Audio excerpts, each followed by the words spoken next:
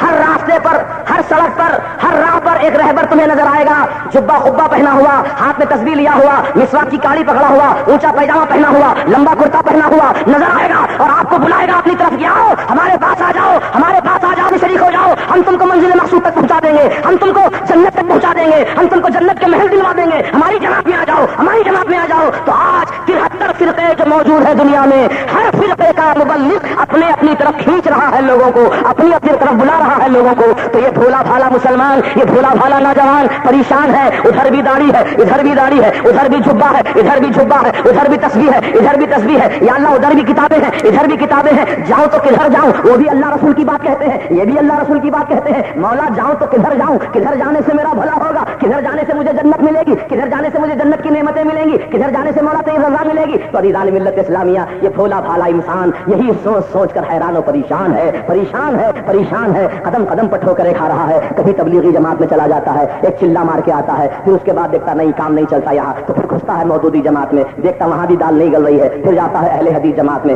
دیکھتا وہاں بھی دال نہیں گل رہی ہے, تو پھر کسی اور جماعت میں چلا جاتا ہے. ایسے ہی در بدر کی ٹھوکریں کھاتے پھرتا ہے. عزیزان ملت یہی حال آج دنیا کا اور دنیا کے انسانوں کا, مسلمانوں کا چل رہا ہے. غلط تو نہیں بولا میں؟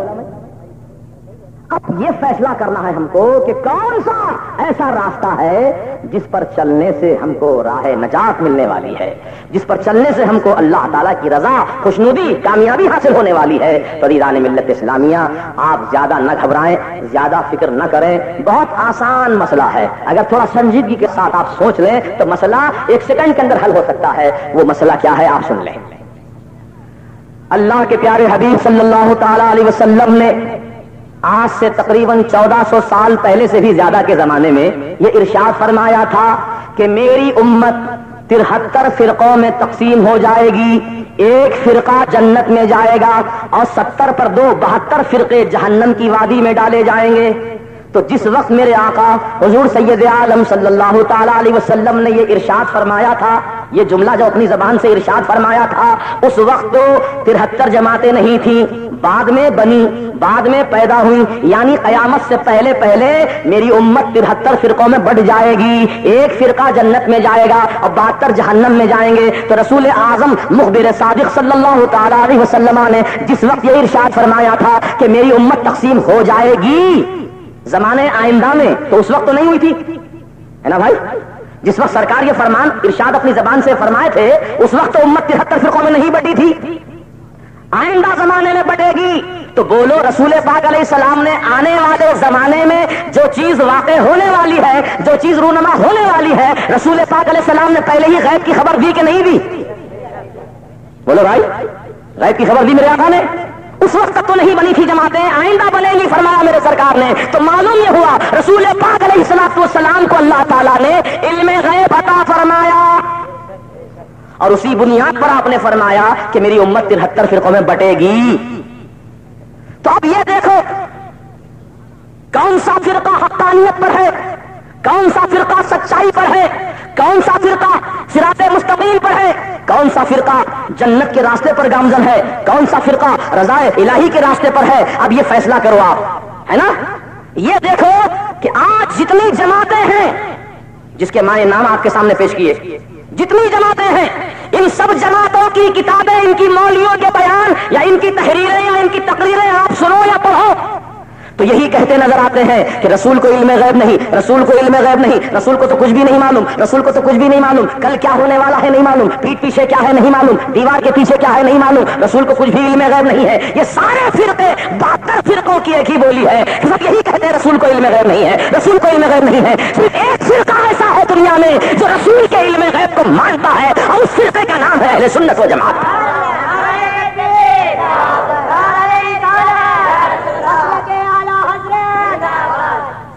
عزیزو کتنا آسانی سے مسئلہ حل ہو گیا. جو رسول کے علم غیب کا قائل ہے وہی حقانیت کے راستے پر ہے، اور جو رسول کے علم غیب کا منکر ہے وہی گمراہ ہے. دیوبندی، وہابی، تبلیغی، اہل حدیث، چکوالوی، اہل قرآن، اہل حدیث، یہ سب گمراہ فرقے ہیں کیونکہ ہمارے رسول کے علم غیب کا سب انکار کرتے ہیں. میں بالکل کھلا کھلا بول رہا ہوں تاکہ آپ کل دھوکہ نہ کھائیں.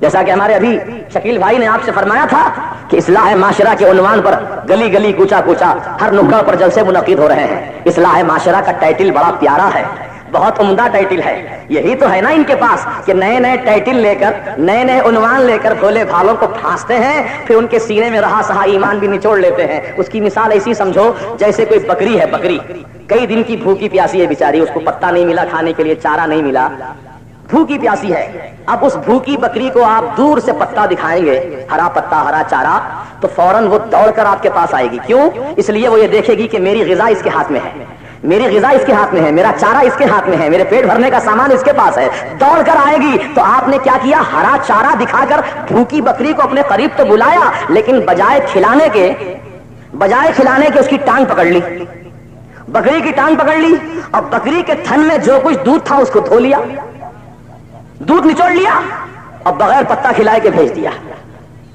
آج کل ایسا ہی حال ان کا ہے. ہماری نوجوان نسل جسمانی طور پر تو بھوکی نہیں ہے لیکن روحانی طور پر بھوکی ہے، کیونکہ پیدا ہو گئے مسلمان گھر میں، باپ مسلمان، ماں مسلمان، دادا مسلمان، پردادا مسلمان، پورا خاندان مسلمان، اپن بھی مسلمان ہے نا. ہم کو کیا ضرورت ہے نماز پڑھنے کی، ہم کو کیا ضرورت ہے روزہ رکھنے کی، ہم کو کیا ضرورت ہے قرآن کی تعلیمات حاصل کرنے کی، ارے ہم تو مسلمان گھر میں پیدا ہو گئے. یہ ایک زام جو ہے آپ کے بعض لوگوں کے ذہن میں، یہ زام باطل ہے. یہ نہ سمجھو کہ ہم مسلمان گھر میں پیدا ہوئے ہیں، بلکہ یہ سمجھو کہ ہم الحمدللہ اللہ کے فضل و کرم سے مسلمان ماں باپ کے ذریعے سے دنیا میں وجود میں آئے ہیں. اللہ تعالیٰ نے مسلمان بنا کر ہم کو پیدا کیا ہے، اور پروردگار عالم کے محبوب رسول صلی اللہ تعالیٰ علیہ وسلم کی جو تعلیمات ہیں ان تعلیمات کو ہم حاصل کریں گے، ان تعلیمات کو ہم سیکھیں گے، قرآن کے احکامات کو ہم پڑھیں گے، قرآن کے احکامات کو ہم جانیں گے، اور اب زندگی اپنی اسلام کے راستے پر چل کر گزاریں گے، ایمان کے راستے پر چل کر گزاریں گے. تو عزیزان ملت، ہر مسلمان کی ذمہ داری ہے کہ نماز کو بھی پڑھے، نماز کو بھی ادا کرے، روزہ بھی رکھے، زکات بھی دے. اللہ نے اگر طاقت دی ہے تو حج بھی کر لے. تو عزیزان محترم، ہر مسلمان ہی پر یہ تمام چیزیں فرض ہوتی ہیں، اور جو مسلمان ہی نہیں ہے نہ اس پر نماز فرض ہے، نہ اس پہ روزہ فرض ہے، نہ اس پہ زکات فرض ہے، نہ اس پہ حج فرض ہے. لیکن الحمدللہ مسلمان پر یہ ساری چیزیں فرض ہیں، اور جو مسلمان ہی نہیں ہے اس پر کچھ بھی فرض نہیں. فرض ہے تو بس ایک چیز پہلے اس پر فرض ہوتی ہے کہ وہ ایمان لائے، اللہ اور رسول پر ایمان لائے، وہ چیز اس کے اوپر فرض ہوتی ہے. اگر وہ نہیں مانتا ہے تو جہنم رسید ہوگا. لیکن جو مسلمان ہیں الحمدللہ اللہ رسول کو ماننے والے ہیں، ان پر نماز فرض، روزہ فرض، زکات فرض، حج فرض. اب نمازوں کا حال دیکھو تو کیا ہے ہمارا. جمعے کے دن ہی ہمارے سنی مسجدیں بھرتی ہیں. جمعے کا دن آتا ہے، جمعے کی نماز کا وقت آتا ہے تو مسجدیں بھر جاتی ہیں، یا رمضان کا مہینہ آتا ہے تو مسجدیں آباد ہو جاتی ہیں. جمعہ کا دن گزر گیا پھر مسجد خالی، رمضان کا مہینہ چلا گیا پھر مسجد خالی. تو مسلمان رمضان کا نمازی ہے، صرف جمعے کا نمازی ہے نا. ایسا ہی تو ہو رہا ہے. لیکن مسلمانوں، صرف جمعہ کی ہی دن کی نماز ہم پر فرض نہیں ہے، بلکہ جب تک یہ جسم میں جان باقی ہے اس وقت تک نماز ہم پر فرض ہے. اللہ تعالیٰ کا فرمان سنو، اللہ کیا ارشاد فرماتا ہے قرآن عظیم کے اندر، وَاعْبُدْ رَبَّكَ حَتَّىٰ يَأْتِيَكَ الْيَقِينُ. اور اپنے رب کی عبادت کر، اور اپنے رب کی عبادت کر، وَاعْبُدْ رَبَّكَ، اور اپنے رب کی عبادت کر یہاں تک کہ تجھے موت آ جائے عبادت کرتا جائے، یہاں تک کہ تجھے موت آ جائے، مرتے دم تک اللہ کی عبادت کرنا مسلمان پر فرض ہے، فرض ہے، فرض۔ اس سے غافل نہ بنو۔ اللہ تعالی ہم سب کو نماز کا پابند بنائے، اللہ کی عبادت کرنے میں ہم کوئی کوتاہی نہ کریں، غفلت نہ کریں۔ تو عرض یہ کر رہا تھا کہ جس پر نماز فرض ہی نہیں ہے، جس پر نماز فرض ہی نہیں ہے، وہ تو نماز پہ نماز پڑھ رہا ہے، قیام پر قیام کر رہا ہے، رکوع پر رکوع کر رہا ہے، سجدے پہ سجدہ کر رہا ہے، اور جس پہ فرض ہے وہ نماز سے غافل ہے نا بھائی؟ جس پہ نماز فرض ہی نہیں ہے وہ نماز پڑھ رہا ہے۔ ارے رسول کی شان میں گستاخی جب کیا تو کافر ہو گیا نا، مردود ہو گیا، مرتد ہو گیا۔ مرتد پہ نماز کب فرض رہے گی؟ گستاخ پہ نماز فرض نہیں رہتی، مسلمان پر نماز فرض ہوتی ہے۔ تو جس پہ نماز فرض ہی نہیں ہے وہ نماز کا پابند بن گیا، اور جس پر نماز فرض ہے وہ نماز سے غفلت کر رہا ہے۔ تو مسلمانوں اب اپنے انداز کو بدلو اور آپ سچے پکے مسلمان بنو، ایمان کی حلاوت، ایمان کی چاشنی حاصل کرو، اور اللہ تبارک و تعالیٰ کی عبادت ذوق و شوق کے ساتھ کرو۔ اللہ تعالیٰ ہم سب کو عبادت کرنے والا بنائے۔ دیکھو عبادت صرف نماز پڑھنے کا ہی نام نہیں، عبادت نہیں ہے، بلکہ آپ عبادت کی نیت دل میں رکھیں تو اللہ تعالیٰ ایک ایک کام کے بدلے آپ کو عبادت کا ثواب عطا فرمائے گا۔ جیسا کہ نماز پڑھنا ایک عبادت ہے، نماز پڑھنا ایک عبادت ہے، لیکن آپ نماز پڑھنے کے لیے آپ طہارت کریں گے، استنجا کریں گے، تو استنجا طہارت سے فارغ ہونا بھی ثواب کا کام ہے۔ پھر اس کے بعد آپ وضو کریں گے تو وضو کرنا بھی نیک اور ثواب کا کام ہے۔ آقا فرماتے ہیں جب بندہ مومن وضو کرتا ہے تو جتنے قطرے وضو کے نیچے گرتے ہیں، غسالہ گرتا ہے، اللہ تعالیٰ کے قطرے کے بدلے میں اس کے گناہ کو معاف فرماتا ہے۔ ایک عبادت کے لیے آپ نیت کیے تھے، مگر دیکھو ثواب کتنے مل رہے ہیں آپ کو۔ پھر اس کے بعد آپ ٹوپی سر پر پہنے، یہ بھی نیکی ہے، یہ بھی نیکی ہے۔ اور پھر آپ کرتا پائجامہ پہنے، سنت کے مطابق لباس پہنے، سنت کے مطابق لباس پہننا بھی نیکی ہے۔ یہ سارے لباس سے مرصع ہو کر بسم اللہ پڑھ کر گھر سے نکلے، مسجد کی طرف جانے کے لیے نکلے تو ہر قدم پر اللہ تعالیٰ آپ کو نیکی عطا فرما رہا ہے، ہر قدم پر اللہ تعالیٰ آپ کو نیکی عطا فرما رہا ہے۔ اللہ اللہ میرے آقا فرماتے ہیں جو اندھیری رات میں مسجد کو جاتا ہے، اندھیری رات میں جو مسجد کو جاتا ہے، قیامت کے میدان میں جب پھلے صراط سے اس کو گزرنا ہوگا تو وہ نماز وہ مسجد اس کے لیے روشنی بن کر سامنے آئے گی، اور وہ پھلے صراط کی گھٹا ٹوپ اندھیرے میں نور بن کر چمکے گی، اور اللہ تبارک و تعالیٰ کے کرم سے وہ راستہ آسانی سے طے کر لے گا۔ اللہ رب العزت ہم سب کو نماز کا پابند بنائے۔ تو بزرگوں اور دوستوں، ایک عبادت کے لیے کئی ثواب لکھے جاتے ہیں، تو آپ اس لیے کبھی نماز سے غفلت نہ کریں۔ تو بات کہاں سے چلی تھی بھائی؟ یاد ہے کہ بھول گئے آپ لوگ؟ ہم یہ بتا رہے تھے کہ ایمان والوں پر ہی نماز فرض ہے۔ ایمان والا کون ہے؟ ایمان والا وہ ہے جو رسول پاک علیہ السلام کے علم غیب کو مانتا ہو، جو علم غیب کا قائل ہو، جو رسول پاک صلی اللہ تعالی علیہ وسلم کی دل سے تعظیم کرتا ہو، وہی سچا ایمان والا ہے۔ آپ ذرا ایک بنیادی بات میں آپ کے سامنے بیان کروں گا، اس کے بعد پھر اصل موضوع کی طرف ہماری تقریر چلے گی آگے۔ بس تھوڑا سا وقت لوں گا آپ کا، کیونکہ اہم مسئلہ ہے، تبھی کچھ بولنا ضروری ہے یہاں کے ماحول کے حساب سے، اس لیے ہم یہاں بولنے کے لیے حاضر ہو گئے ہیں۔ تو عزیزان ملت، یہ ذرا آپ سنجیدگی سے غور کر لو، یہ جتنی بھی جماعتیں بنی ہیں اس وقت، نام میں نے سنا دیا آپ کے سامنے، یاد ہے؟ جتنی جماعتیں ہیں اہل سنت و جماعت کے سوا، یہ سب جماعتوں کی ڈیٹ آف برتھ کیا ہے؟ جنم کنڈلی کیا ہے ان کی؟ جنم پتری کیا ہے ان کی؟ کب پیدا ہوئی یہ جماعتیں؟ کب وجود میں آئی یہ جماعتیں؟ ان کی شہرت پر ہی وار کرو تاکہ دوسرے اعتراضات کی گنجائش ہی باقی نہ رہے۔ یہ ان کی شہرت ہے۔ بنی کب؟ تبلیغی جماعت کب بنی بتاؤ؟ کتنے سال پہلے بنی؟ یہ 50-60 سال کی پیداوار ہے یا 100 سال کی پیداوار ہے۔ سن 1856 عیسوی کے بعد ہی یہ جماعتیں وجود میں آئی ہیں۔ سن 1856 عیسوی کے پہلے یہ جماعتیں نہیں تھیں، 1856 عیسوی کے بعد ہی یہ جماعتیں وجود میں آئی ہیں، پہلے نہیں تھی، بعد میں بنی ہیں۔ اور بعد میں بننے کا ایک ثبوت یہ بھی میں آپ کو دے دوں کہ جتنی بھی جماعتیں اس وقت موجود ہیں، ہر جماعت کے بنانے والے کا کوئی نہ کوئی نام ہے۔ مثال کے طور پر تبلیغی جماعت کے فاؤنڈر کون ہے؟ الیاس دہلوی۔ الیاس دہلوی تبلیغی جماعت کا فاؤنڈر، جماعت اسلامی کا فاؤنڈر ابو لالا مودودی، اہل حدیث جماعت کا فاؤنڈر ثناء اللہ امرتسری، قادیانی جماعت کا فاؤنڈر غلام احمد قادیانی۔ آج کل دو فرقے بڑے تیزی کے ساتھ پھیل رہے ہیں، ایک اہل حدیث، دوسرا قادیانی۔ آپ کے معلومات میں اضافے کے لیے کہہ رہا ہوں، اس وقت پوری دنیا میں یہ فتنے بڑے تیزی کے ساتھ پھیل رہے ہیں۔ یہ تبلیغی جماعت تو اب ریٹائر ہو گئی، سمجھو بیٹری ڈاؤن ہو گئی ان کی، اب نئی دال گل رہی ان کی۔ اب تیزی کے ساتھ جو جماعتیں پھیل رہی ہیں فتنے، وہ قادیانی جماعت، دوسرے اہل حدیث۔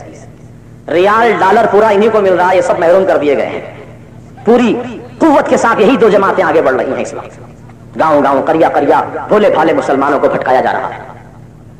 یہ قادیانی کے تعلق سے بھی سن لیجئے، کل کے دن کو یہ نہ کہے کہ ہمیشہ یہ سنی مولوی دیوبندی تبلیغی کا رونا روتے ہیں، دوسری بھی باطل جماعتیں، ذرا ان کا بھی تعارف کروا دو، کون سی جماعتیں ہیں اگر وہ ہے نا بھائی؟ تو سن لو قادیانی جماعت کا بھی مختصر تعارف کیا ہے۔ یہ جماعت، قادیانی جماعت کا فاؤنڈر ہے غلام احمد قادیانی۔ یہ قادیان پنجاب کے علاقے میں ایک چھوٹا سا دیہات ہے، گاؤں ہے، وہاں کا رہنے والا تھا۔ یہ وہیں پیدا ہوا، وہیں پڑھ لکھ کر قابل ہوا، زیادہ علمیت آ گئی تو نبوت کا دعویٰ کر دیا، میں اللہ کا نبی ہوں کہہ دیا، معاذ اللہ ثم معاذ اللہ۔ بھٹکنے والے بھٹکے، گمراہ ہونے والے گمراہ ہو گئے، لیکن اللہ تعالیٰ جن کو محفوظ رکھا اس کے شکار میں نہیں پھنسے، اس کے جالے میں نہیں آئے۔ تو یہ غلام احمد قادیانی نبوت کا دعویٰ کیا، حالانکہ ہمارے سرکار نے کیا فرمایا، میں اللہ کا آخری نبی ہوں، اب قیامت تک میرے بعد کوئی نیا نبی دنیا میں آنے والا نہیں ہے۔ اگر کوئی ایسا دعویٰ کرے تو سمجھو وہ جھوٹا ہے، وہ کذاب ہے۔ ہمارے آقا آخری نبی ہے۔ الا لا نبی بعدی، آگاہ ہو جاؤ، میرے بعد اب دنیا میں کوئی نبی نہیں آئے گا۔ حضرت عیسیٰ علیہ السلام بھی آئیں گے تو نبی کی حیثیت سے نہیں آئیں گے، امت محمدی کی حیثیت سے تشریف لائیں گے۔ ہاں بزرگوں اور دوستو، تو غلام احمد قادیانی نے جب نبوت کا اعلان کیا، اپنی چھوٹی نبوت کا، تو دنیا میں تہلکہ مچا، مسلمانوں میں ہلچل مچی، بڑے بڑے پریس رپورٹرز، بڑے بڑے میڈیا کے جو ذمہ داران تھے وہ پہنچے قادیان، لمبا سفر کر کے یہ معلوم کرے بھائی آخر یہ کون شخص ہے جو نبوت کا دعویٰ کیا ہے، دیکھیں اس کا انٹرویو لیں۔ تو بڑے بڑے پریس رپورٹر آئے، اس کا انٹرویو لیا، اس کے بعد پھر اس کی ماں سے ملاقات کی، غلام احمد قادیانی کی ماں سے۔ باپ تو اس کا مر گیا تھا، ماں زندہ تھی، تو ماں سے پس پردہ گفتگو ہی پریس رپورٹروں کی۔ تو پوچھا ان لوگوں نے کہ آپ کے جو فرزند ہیں، آپ کے جو بیٹے ہیں غلام احمد، جو نبوت کا دعویٰ کیے ہیں، آپ ان کی ماں ہیں، آپ کیا کچھ ان کے بارے میں بتائیں گی، کچھ اظہار خیال فرمائیں گی؟ تو ماں نے جواب دیا پریس رپورٹروں کو، کیا جواب دیا، قابل غور و فکر ہے۔ کہا اے دنیا سے آئے ہوئے اخبارات کے مدیر ہو، میں کوئی زیادہ پڑھی لکھی عورت نہیں ہوں، دیہات کی رہنے والی ہوں، میرا بس اتنا ہی خیال ہے کہ ہر ماں کو اپنی اولاد کے لچھن بچپن ہی میں معلوم ہو جاتے ہیں۔ اولاد کیسی آگے چل کر ہونے والی ہے ماں کو پتا چل جاتا ہے، لچھن سمجھے نا، بلکہ جب یہ پیٹ میں تھا تبھی سے مجھے لچھن کا پتا چل گیا تھا۔ یہ بہت خطرناک ہے، بہت بڑا فتنہ پیدا کرنے والا ہے۔ تو اسی لیے ہم نے اس کا پیدا ہونے کے بعد نام غلام احمد رکھا۔ کہا کیا مطلب؟ کہا مطلب یہ ہے جو احمد کا غلام ہو بھلا وہ نبی کیسے ہو سکتا ہے؟ ہم نے اس کے لچھن دیکھ لیے تھے کہ بہت بڑا فتنہ پیدا کرنے والا ہے، اسی لیے ہم نے اس کا نام غلام احمد رکھا۔ بتاؤ جو احمد پاک علیہ السلام کا غلام ہو بھلا وہ نبوت کیسے حاصل کر سکتا ہے؟ وہ تو غلام ہی رہے گا۔ عزیزان محترم، یہ فتنہ اس وقت بڑی تیزی کے ساتھ پھیل رہا ہے۔ فتنہ کیسے پھیل رہا ہے؟ لوگوں کو یہ پہلا پھسلا کر پہلے اپنے قریب کرتے ہیں۔ کیسے قریب کرتے ہیں؟ پہلے دوستی کرتے ہیں، ہوٹل لے جاتے ہیں، چائے پلاتے ہیں، کھانا کھلاتے ہیں، پھر اس کے بعد پیٹ پر محبت سے ہاتھ پھیر کے کہتے ہیں چلو فلاں جگہ تفریح کرنے جائیں گے، فلاں جگہ گھومنے جائیں گے، اس کو 2-4 مرتبہ اپنے ساتھ لے کر گھومتے ہیں، اس کے بعد پیسہ خرچہ کرتے ہیں اس کے اوپر، تو وہ بہت ہمدرد سمجھتا ہے کہ میرا بہت چاہنے والا دوست مجھے مل گیا، اب تک سب کھانے والے ملے تھے، اب یہ کھلانے والا ملا ہے، بڑا اچھا آدمی ملا ہے، بڑا نیک آدمی ملا ہے، اب دوستی پکی ہوتی جاتی ہے۔ اس کے بعد آہستہ آہستہ وہ میٹھا زہر کھانے چائے اس کے ساتھ